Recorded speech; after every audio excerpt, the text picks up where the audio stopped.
O julgamento do PSC no processo de suposta fraude na cota de gênero nas eleições de 2022 já foi retomado hoje. Pergunta que eu faço para Carla. Foi, Carla? Boa tarde. Boa tarde, Gleidson. Boa tarde, Cabalau. Boa tarde, ouvinte do Jornal da Mira. Vamos lá. Na verdade, o julgamento vai ser retomado hoje. Pelo menos esse daí é o trâmite a ser seguido, porque ontem eu falei para vocês que o deputado Fernando Braide, que é do PSD, pediu adiamento porque o advogado dele está viajando, mas foi indeferido pelo relator, pelo desembargador José Gonçalo, o pedido dele. Logo, o certo é que haja o julgamento hoje, a não ser que o Tarcísio de Araújo, que foi que pediu vista no último início do julgamento, a não ser que ele peça mais tempo. Não sei nem se ele pode pedir, acho que já passaram uns 20 dias, que são 10 dias, prorrogado por mais 10 dias, tá bom? Então, é para ser. O PSC, lembrando, é acusado de fraude na cota de gênero, ou seja, de usar a candidatura laranja. Hoje, o Fernando Braide deu entrevista no Bom Dia Mirante, dizendo que existe aí uma certa perseguição contra ele, reclama de uma juíza. Engraçado que ele reclama de uma juíza, mas não reclama do relator, que tem contratos com a prefeitura, que é comandada pelo irmão dele, Eduardo Braide, né? Parece assim meio estranho, mas ele é a parte favorecida, ele não tinha por que reclamar. Mas é isso. Então, o julgamento vai ser retomado hoje às 15 horas e amanhã eu trago todos os detalhes para vocês sobre esse julgamento. Está 4-1, tá? Uhum. O placar já 5 membros dos 7 já votaram. Então, votou o relator contra, a favor da improcedência da ação contra o PSC, e os outros 4 membros votaram pela procedência, ou seja, para cassar a chapa do partido por fraude na cota de gênero nas eleições de 2022.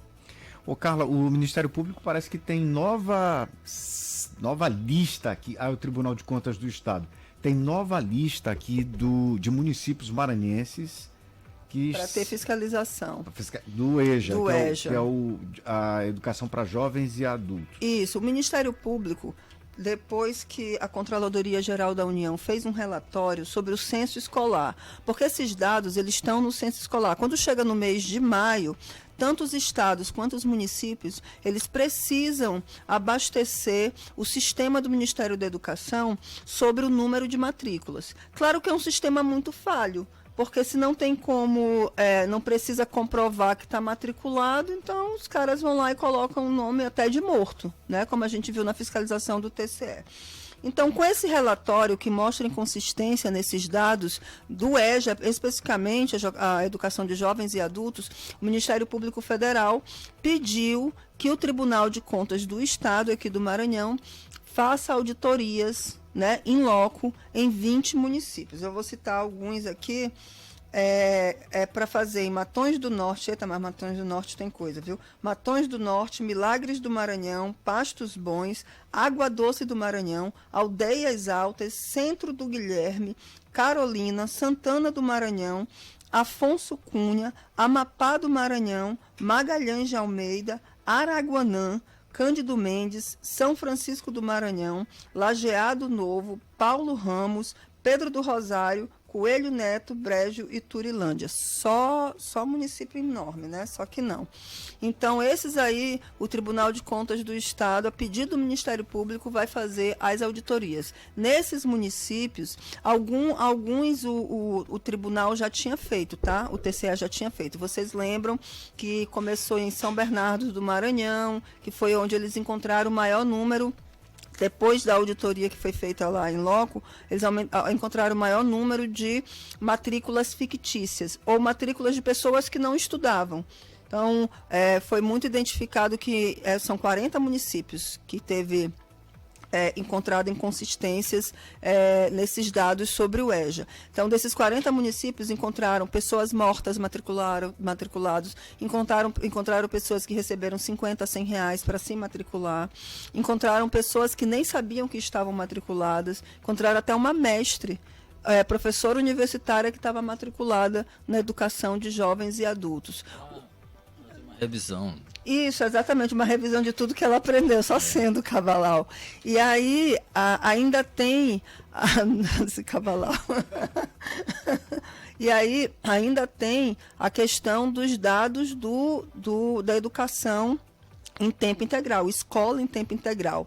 Mas o que isso facilita, né? O que os municípios ganham com isso? É porque na educação de jovens adultos, assim como na educação de tempo integral, na educação direcionada para crianças com deficiências, tudo isso recebe a mais, Gleidson e Cabalau, recursos do Fundeb, que é o Fundo Nacional do Desenvolvimento da Educação Básica.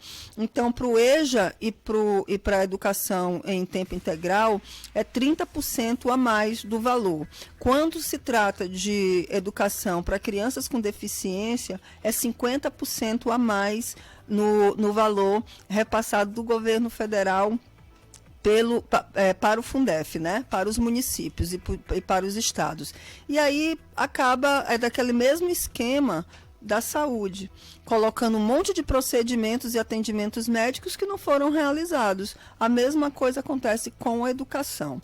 Sobre esse tema, eu já tinha conversado com o Camilo Santana, a última vez que ele esteve aqui no Grupo Mirante, ele que é o ministro da Educação, ele disse que ele estava fechando com a Controladoria Geral da União a retomada da fiscalização por sorteio. Antes, os órgãos de controle, eles faziam, principalmente os federais, Tribunal de Contas da União, o TCU, eles faziam sorteio e os auditores iam em loco nesses municípios, colher os documentos para saber. Como não dá, segundo o Camilo Santana, para fazer nos mais de 5 mil municípios brasileiros, a ideia é ficar sempre naquele suspense, né? Será que o meu município vai ser o escolhido agora para ser fiscalizado? Então, pelo menos para coibir a prática de desvio do dinheiro público. Não sei se realmente é a melhor saída, mas diante que ele falou das dificuldades da quantidade de auditores para fazer toda a mão de obra e a parte humana para fazer isso e alcançar a maior parte dos municípios brasileiros, então pelo menos para fazer por sorteio e conseguir intimidar aí que os gestores não fraudem os números a respeito da saúde, da educação, porque ele falou que no caso da educação, o Ministério da Educação precisa que os municípios e os estados passem as informações. Eles não têm como saber, porque o ensino fundamental fica com o município, o ensino médio fica com os estados. A União não tem como chegar e procurar dado por dado dos alunos nos municípios e nos estados. Eles têm esse controle na educação universitária, que é a competência federal. Mas, enfim, é isso. São esses 20 municípios, o tribunal deve fazer essa auditoria. Vamos ver o que tem, o que já saiu pelo ralo aí dos recursos da educação aqui no Maranhão.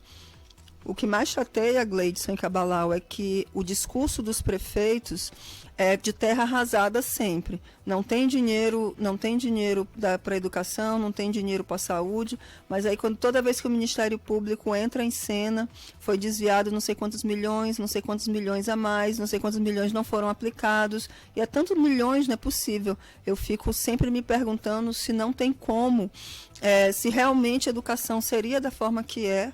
Aqui eu falo no nosso mundo Maranhão, né? Se a educação pública seria exatamente da forma que é, principalmente nos municípios menores, se o dinheiro fosse aplicado de forma correta mesmo, chegasse o dinheiro todinho aplicasse, porque tem recurso para o transporte, específico para o transporte, tem recurso específico para a merenda escolar, tem recurso específico para pagar professor, para investir na estrutura do sistema de comunicação, do sistema de educação.